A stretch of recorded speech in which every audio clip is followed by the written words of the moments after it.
Welcome to Big Blend Radio's Food, Wine, and Travel Show, where we go across country and travel the world with members of the International Food, Wine, Travel Writers Association. Let's go. Everybody, welcome. Today, we're going to be traveling out to Poland to talk a little bit about history and mostly food, which obviously food of flavors of a region always comes through from the history of an area. But we're also going to find out what some of the natural gems of the region. So that means we get to have travel writer and award-winning photographer Sharon Kurtz back on the show. She's been on our show quite a few times over the years, well, at least we try to get her every year, which is awesome. And she had a really amazing time in Poland. She's got a story about it up on blendradioandtv.com that you can see now, including her photography. And you can also go to her website, SharonKKurtz.com, and that's Kurtz with a K. All the links are in the show notes, whether you're watching this on YouTube and Facebook or listening on Spotify, Apple, all those places. The links are in the show notes. So welcome back, Sharon. How are you? Thank you. I'm well, Lisa. Thank you for inviting me. This is so cool about Poland. We don't hear about Poland, I think, as much as from reading your article as we should. And it's gone through a lot of tumultuous history, and I think you got to experience some of that. And I heard that you started off with it was going to be 9 days, and this is all through the Polish Tourism Association, Yes. right? Yes, it was Um, originally 9, and I added on 5 more days to Warsaw because once you've gone that far, you might as well. you want to see more, and so 50, Ah, almost a little more than 2 weeks. So right on. So you had a good time. It sounds like. So the history, yeah, that's got to be kind of interesting because you talk about in the article that, we picture Poland as kind of this bleak kind of, from the history and all that it's gone through, but this is not what it is. So, did you have some like wow moments while you were there? Yes, I had never been to Poland, and I mentioned to a few people, and they'd say, "Oh, Poland, why would you go to Poland?" So it is surprising that Americans just don't have a modern idea in their head of what Poland is. Back when they were in the Soviet era, they gained their independence in like 1989. They were considered Eastern Europe, but Hmm. Poles like to say we are in Central Europe, and that is true. They are in the center, and it is Okay. the most economical place to visit in Europe. And Oh. it is green and young and uh, really buzzing and with amazing historical sites as well. So it is a great destination. I know people got a little nervous about it, especially with what's going on with Ukraine and Russia right now. And, I know people that have actually evacuated to Poland, and then they're like, dude, let's stay. You Yeah. know, so did you feel nervous about going there because of that? No, I didn't because the border with Ukraine is way up high. And we were in Warsaw, Krakow, and Poznan, nowhere near that. And Okay. you heard around in each city about um, refugees they were taking in, but it wasn't apparent. There weren't like, whole tent cities for refugees or any of that sort. Okay. So history's rough. I mean, because Auschwitz is not too far away either, right? Right. From where you were. So we've got all of that history from World War II. But now, would you say that all of this history, because you've got medieval buildings, I mean, when we talk about a historic downtown, I know you're in Texas, right? You're in Austin now. Last time in Dallas. Texas has a lot of history. In fact, I always joke as soon as you hit Texas, if you think you're going to stop and see all the markers, the historical markers, you'll never get down the road. You'll never get from A to B That is because you guys true. you That, love history in Texas, and we're in yes. Texas today. We're in Lubbock. Okay. So to me, it's kind of interesting when you go from American history. We get, of course, our indigenous people take us back thousands of years, the ancient ancestors of the land here. But when you think about going to Europe, that history, like that's for real old. Oh, yeah. When it, Poland goes way back in the early days, medieval days, in the times of the first kings around the 1300s. It was the biggest country in Europe. And then they wow. came to this part in history in the 1800s, where they were divided up among the richer neighbors, Prussia, Russia, and Austria. So for 100 years, there was no Poland in history. It had disappeared until World War I. And when in the spoils of war, when they divided it up after World War I, Poland became a country once again. Mm. But And then so, we have World War II, and then we have Soviet right. occupation. So they have been through a lot. And then all their history has got to result in this amazing food. And you were talking about what, 27 Michelin starred restaurants? Yes, I was invited to come by the Polish Tourism Bureau because Mhm. Michelin Guide, they're all over the world. They recommend really excellent standards for restaurants, and they came up with a Polish guide for 2023, and it had 27 Michelin recommended restaurants on it in 3 cities: Warsaw, Krakow, and Poznan. So I went to those 3 cities, and in 9 days of the trip, I ate in 14 Michelin restaurants. Well, this is a very sad life you lead. I know, it is But tough. It is but tough. vodka seems to reign supreme here. And Oh, we always think about vodka only being Russia, but then it makes sense, having that historical background to understand that, vodka is also a huge part of Poland. it is. It's like the national drink in Poland. And in Warsaw, one of my Michelin restaurants was called the Vodka House. And that was a trip. You had excellent food, but every single course came with 2 little glasses of vodka for each course. And by the end of the night, you were very, very happy. Wow. So a little bit, and they cook with it too, right? Yes, and then at that restaurant, they had the National Museum of Vodka, and they had bottles back to the 1300s in this museum. No. It was fascinating. Now, They did they give you vodka to drink while you were there? Not in the museum, but in the restaurant. Oh yeah, I had. No. Now, did they have that dark vodka? There's like a black vodka or something like that, or is that a different country, I think? I don't know about that, but they had make it with rye and with wheat and with potatoes. Okay. Potatoes is number one. But then in this restaurant for dessert, I had vodka espresso. Maybe that's what I was thinking. Ooh. It was dark and really delicious. So yeah, Mm. I I had my think that's fill of what I vodka. think I remember you posting that on social media. That's what I'm thinking of. I think you were doing that. I think while you were there or when you came back, I remember This something about that. vodka flavored, no, espresso flavored vodka. Why aren't we doing this now? It, you know, next time we do Why these don't we have, recordings. shoot, Yeah, I need to go yeah, get a bottle. Bring yeah, it.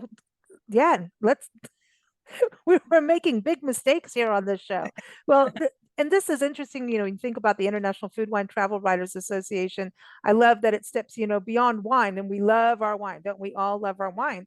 But now you're getting into, the vodkas. But did you drink wine in Poland? Yes, of these, to be now in Michelin recommended, you have lots of different levels. And Poland is a very surprisingly inexpensive place to visit. So yes, I went to Michelin recommended restaurants, but they were not expensive. There was Mm. only one that was a Michelin star, and that came with a tasting menu with wine for each course.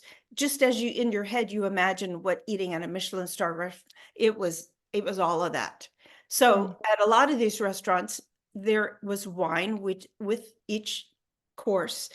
And also, there are wineries in Poland. Even though it's not talked about as a big wine destination, it is up and coming. Okay. Did you taste Polish wines? Yes. One restaurant in particular in Warsaw called Declanty, and they have the largest wine cellar in Europe, in Poland, and then really bordering in Europe. And they have their own winery. So I tasted their own type of wine. Wow. Okay. So this is good. And I heard that you were not drinking, eating pastries, croissants. I didn't think about croissants in Oh, yes. Poland.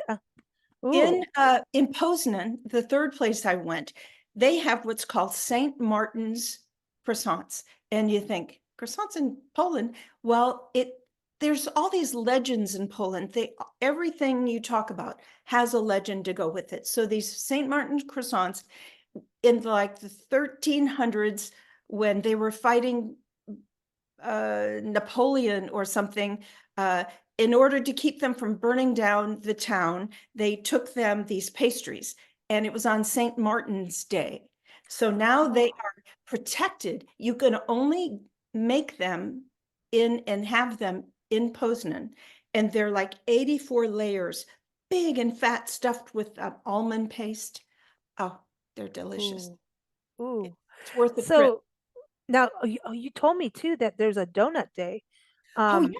and we're actually recording this right over Mardi Gras, so we're we're in time. But by the time this airs, Donut Day would have passed. But this is something, because when people travel overseas, usually, unlike you who goes to Egypt during COVID for that 1 month that it was open, and Yeah. get your own private guide of King Tut's tomb, you know. It just I'll never forget that when you're like, I can go, I'm going, that's it. And but most people, it takes about 6 months to a year before in planning to go overseas, right? Especially a place that they've never been to. So for next year, this may be something people may want to add Yeah. into their itinerary. Yeah.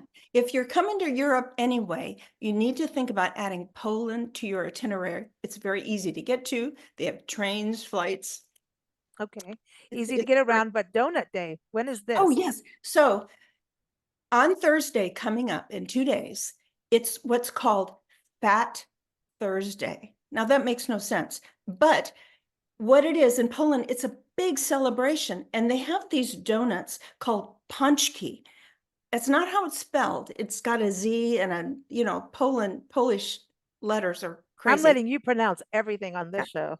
But they're Yeah. called pączki. And so on this day, in 2 days, everybody in the whole country eats these donuts. They're filled with rose flavored jam most of the time. There's Oh, there's places all over for these, but it is the Thursday before Ash Wednesday, and that's yeah, kind of a Mardi Gras. Everything yeah. starts to before you have to give up things for Lent. I don't want to give anything up. So Donut Day or Fat Thursday is coming in a couple days here. Yeah, from this recording. But when this Yeah, airs, it'll be past. So yeah, plan on this for next year yeah. of going to Poland. So, but you can eat those donuts year round. Were you Oh, able to yeah, eat they them? have stands everywhere at the train station, in town. Just like a donut shop in America, only these are different. They don't have a hole in them. They're fluffy and big and stuffed with Mm. jam usually, and Ooh. really delicious. I had enough of them to know. Now, is there like a main dish when you talk about entrees and things like that that you would say represents Poland, other than vodka Yeah, and let's see. donuts We and have, of pastry? course, pierogi. Those are the Oh, dumplings. yeah, yeah. They are so good. I don't have a Polish history, and so I never had them routinely in the States, but they're little dumplings filled with everything from potatoes and cabbage to Mm. uh, sweets, all kinds. And some of these nice restaurants, one serving I got one time was filled with blood sausage. Ooh, That was not my favorite, yeah. but they're little, you know, Some um, people really love that kind of stuff, so eat it all. That's good. Use but all the animal. the typical cuisine in Poland is hearty. They have a hunter stew that's very popular. These rolled cabbages, Mm, uh, these pierogies and these pączki donuts, but it's all delicious. But then mm, the Michelin star restaurants that I went to learn about, they have a real European flair. It might be Polish, they might use Polish ingredients, but they might be, and French and Scandinavian, and they have a real global kind of mm. menus. So when you think about going over, what time of year were you there? Because I'm looking at these flowers in the background here. Yeah, It looked that was very in spring. October. No way. Okay, so Just in October, and it was that beautiful, just like behind you. mm, The best time to go is spring and fall, and the summers get terribly hot and the winters no, gray Mm-mm. and cold. So spring and fall. Okay. That's awesome for people to know about, going out there. So you go and dine and, sip and bite everywhere, right, in these three cities. But you also took in a lot of sites because you got to have in between walking it off. And, March is Women's History Month. So you have this beautiful photo of a sculpture of a lady and a mermaid, right? And Oh, she's got a yes, sword. Don't yes. mess with her, man. No. There's this elegance, but then she's a badass. Am I allowed to say that? Is that is, like I said, Poland is full of all these legends, and the symbol of Warsaw is a mermaid with a sword and a shield, and she's the protector of the city. And I sent you a photo of this sculpture, a fountain in the middle of Old Town in Warsaw. And there's a picture while I was there showed World War II. Old Town was devastated down to the ground after World War II, but they found that mermaid. She was all banged up and fallen over, Mm. but now she's back in her prime spot, and Yeah, so that's you can't take her down. yeah. Yeah. Wow. Wow. So you got to go see all this history here. This is something to think about. Like, here's all these medieval, like old towns. I call them ancient towns. These medieval villages and towns and cities, So World War II comes in, devastates a lot of Poland, right? But so it seems, and then here comes the Soviets. Gosh, it's like history repeating, right? Right now, as we look at everything, which is so sad, um, when you think about rebuilding, does it have, you were saying like a little bit of a contemporary vibe to it? So is this an energy of, is there a happy feeling and like pride over their country? Yes, they have a lot of pride, and there are a lot of young people and young families. Just for instance, when my press trip was over and I had 5 nights in Warsaw, I was tired of fancy food, to be honest. I didn't Mm. want to go in another fancy restaurant. And I just walked down to a very busy corner, went into a Thai restaurant. I've never seen so many families. Everyone was talking and laughing. They were all there with their kids. It's a very young, and I looked around thinking, this could be America. It was just like we are. Mm. It was So a Thai food, I wouldn't expect in Poland. Oh, See, yes. Yeah. wow, And it was like, as I said, a real inexpensive place to visit. Oh, I ate like a queen, and I don't know, maybe $12 was my meal total. wow, wow. What were your lodgings like? Because aren't the lodgings pretty smaller, like in hotels in Europe? Well, they put me up at no, that's not quite true. In Warsaw, when I was on a press trip, I stayed next to the train station in a high-rise building, and it was very modern. Mm. You wouldn't guess you weren't in New York City. But this is my most fun place that I stayed is I went back to Warsaw, and using my husband's Marriott points, Bonvoy points, I stayed in a palace for 5 nights. It's called Hotel Verte. It's a Marriott property. And back in the day before the war, the king owned two palaces. One was for his sister and one was for him. But the war came, and underneath these palaces to this day are these tunnels where the resistance used to Wow. fight. And so back a long time ago, there's a painter from Italy called Canello. I can't say that, but he came to Poland and at the Pope King's request painted all of these images of Warsaw. And then so these two palaces, they were just terribly bombed, but they found these paintings and they rebuilt them just from the paintings to be exactly the same. Wow. So Wow. that's where I stayed, right outside of Old Town. This country has this, just talking to you and reading your article and listening, just, and then looking at the photos, it has this spirit of hope, not just pride, but hope.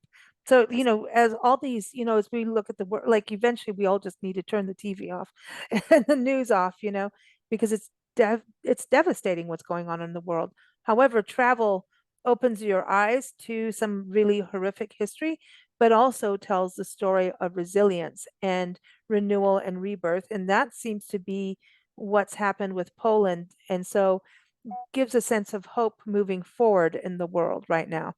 And now they're in NATO. They use their, and in the EU, they use their own currency though. Again, it's hard to say Schlachki or I, Schlotzskis. I yeah, don't know. it's very strange, but they use their own currency, but they are in NATO and in the EU. And That's yes, cool. that's exactly right. You know, one of my favorite places to go in Warsaw on my last day was, I got a hint about this place. The University of Warsaw isn't too far from the old town where I was. They have the largest roof garden in Europe. It's an acre and a half. Uh, No way. yeah, everything is so green. You go up these steps and with like water coming down and all these paths above the library roof. It was just the most amazing place with these views of Warsaw, you know, from every side. Wow. You talk about having green spaces throughout, and that's something, I think it's one of the first things people do is start cultivating the outdoors. You know, it's one of the easiest things at times just to, because flowers help everything, you know. So, It was so beautiful. so with the green spaces, and you're talking about this rooftop garden, do you think these restaurants are working with local farmers? Do they have their own kitchen gardens? Did you see any agriculture? Yes, in Warsaw, another one of their symbols is the bee because they have a very vibrant beekeeping vibe there in the top of hotels, in the parks, and you can take beekeeping classes and they collect and sell their honey. Oh, So man. the outdoors is really important to the country. Ah, that is so cool it's fun to hear about all of this. And then you went to a lot of museums too. I did in Warsaw. You get a balance. It's a vibrant, young, with a lot of hope, but there's so much pain in their history. And they don't shy away from that. I went to the Warsaw Uprising Museum in Warsaw when they were fighting the Nazis and against, you know, they just fought to the last man. And Mm, they had a whole museum that was interactive about how it happened, what happened.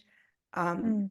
and then in Warsaw, they have a museum called the Poland Museum of Jewish World History, of Polish Jews. And it's a museum that is fascinating about Judaism from the beginning of time in Poland to the modern day.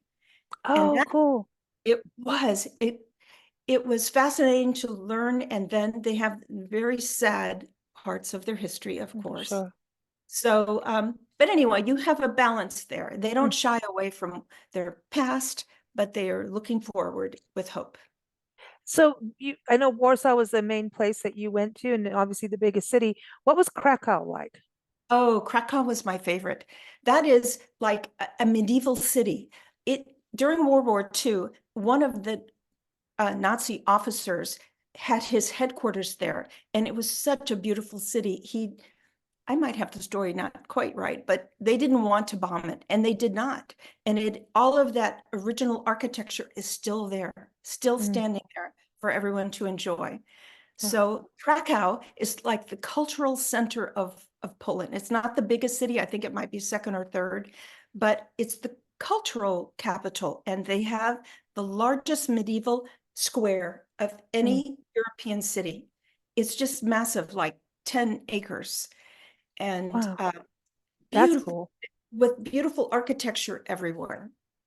Wow, that's awesome. And then Poznan, am I saying that right? Yes.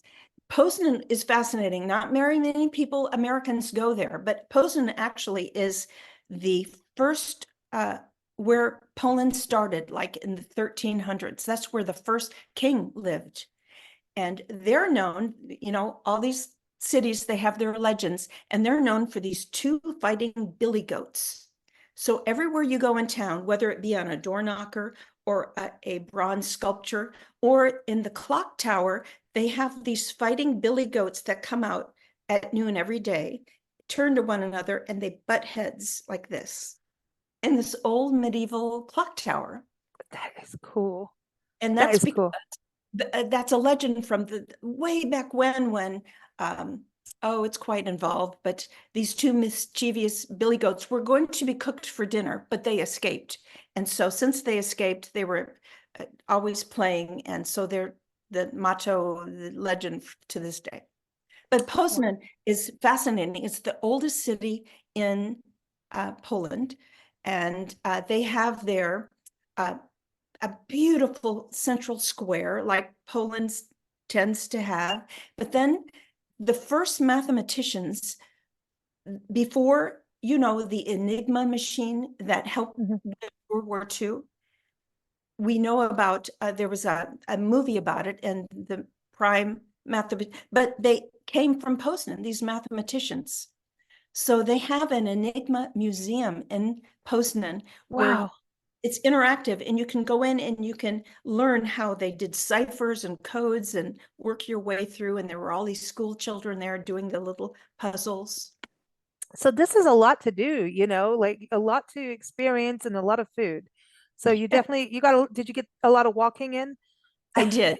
I came back. I don't think I gained a pound, but it sounds like all I did was eat, but I walked and walked all the Mm. time.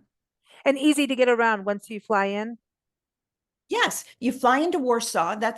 I think there is an international airport in Poznan because in addition to be this historic center, it is like a big business. They have international trade shows in Poznan from all over the world. They fly in there for business. But the old medieval part is what I was interested in. So most of the time you fly into Warsaw and then you take the train. So I took the train. It was only 3 hours down to Krakow and then about 4.5 down to Poznan. Oh, And it's cool. very easy and inexpensive to get around. So this is like quite an experience. Would you go back? Oh, Or do you yeah, feel you, yeah? I would. Because surprisingly, now this was because I'm a writer and they wanted me to go write, but I have a history. My great, great, great grandparents came from that Prussia area of Poland in the 1800s.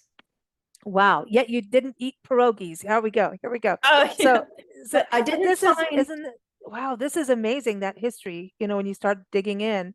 I think yes, this is like one of the bigger waves of tourism and travel now is, family history travel, roots yes. travel. You were exactly right. So Mm. I learned that my ancient, old relatives, great great greats, they immigrated to Michigan back in the 1800s when Michigan was not even a state yet, and they had all Wow. this, and the people at that time were having difficulty, not only religious difficulties, but economic. And they took the boat and got out of there. And that's where my father's lineage comes from, like the late 1800s is in Michigan from Poland. Wow. This is so cool. And how did you end up in Texas? And she said, I want some heat. Yeah. Well, I grew up in Ohio and I was a dancer, and I went to Texas to join a dance troupe in college, and I never went home. So isn't that funny Wow, I didn't know how that life about you. happens? Oh, see, we always have to get some scandal and gossip. Not that dancing is scandalous, but it could be. Yeah. Oh, we were pretty wholesome, but my dream was actually to be a New York City rockette, but that never Oh, happened. And I wasn't tall enough I think if I went and that was my dream, I would have been very disappointed because they wouldn't have taken me. wow, wow. Well, everyone, when it comes to Poland, again, the links for Sharon are in the show notes, also her website. We also will have the Polish Tourism Bureau website in there, and also for the International Food Wine Travel Writers Association, what we say IFTWA, because it's much easier. But now, how long have you been a member? Because you've been on the show, I think, At least I, four I, times, I think. yeah, something like that. And Yeah. I think I've been a member since 2019, Okay, so cool. 5 years. Um, Yeah. it is very beneficial for writers because It's my community. It's my colleagues. That's where you network and you make connections with destinations and other writers. And they have a really great professional development program where you can get better by keep upping your game, your writing game. Mm, that's cool. And are you going to go to their conference right this year? Yes, it's going to be in the Finger Lakes area of New York in September, and I will be there. Drinking wine. Yes, the Finger Lakes is known for wine. That's why we're going, I'm Yeah. sure of it. And you're going to do Steuben County, which is Yes, yes. beautiful, beautiful. That whole upstate New York region. We haven't done as much as, I mean, we've done like itsy bitsy part of it. And all I know is like, wow, I want to hang out here. Maybe not in winter. I've done enough snow for this year and this Yeah. whole past winter to last me a lifetime. But it just is absolutely gorgeous up there. So I think you're going to have a good time. And I think the conferences are great because people, we all do all these Zoom things and everything, but meeting in person and then, just even exploring the area because they always have these press trips that are connected too. Right.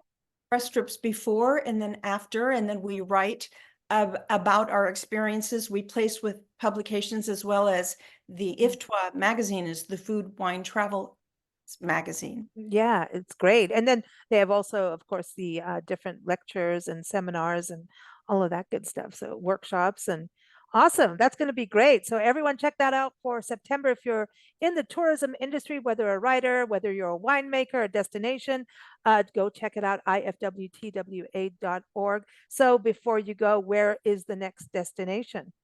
Well, actually, it's next week. I'm going to Port Aransas, Texas has a Cool. whooping crane festival. In these whooping cranes that are 5 feet, they're the Yeah. biggest migrating bird there is, Yeah. land in the Texas Gulf Coast. And they I've have been wanting to go there for years. And that whole region, the ocelot and all of that are coming back through there. That is like an area of Texas that must be explored, and you're yes. doing it. I'm And now jealous. that I live in Austin, I'm that much closer. Texas was north, Dallas was north, and Mhm. Austin central. So it's easy to get down to the Texas Gulf Coast. It's easy to get to the wine country too. Yes, that's right. It's right around the corner from me. I mean, just Wimberley, Texas. You've heard about that in the hill country. That's only 12, 12, 14 miles from my house. Oh, well, what a sad life. I know. Sad life, Sharon. It's always good to have you on the show. Everyone, SharonKKurtz.com is the website, and that's with a K. So thank you so much for joining us. It's always a pleasure. Thank you, Lisa. It was fun. Next time I'll bring us some espresso flavored vodka Okay. to toast with. Sounds good to me. Okay. Cheers. Cheers. Thank you for listening to Big Blend Radio's Food, Wine, and Travel Show featuring members of the International Food, Wine, Travel Writers Association. We encourage you to visit their website. We say IFTWA, which is ifwtwa.org. You can also follow us at bigblendradio.com. Happy travels, everyone.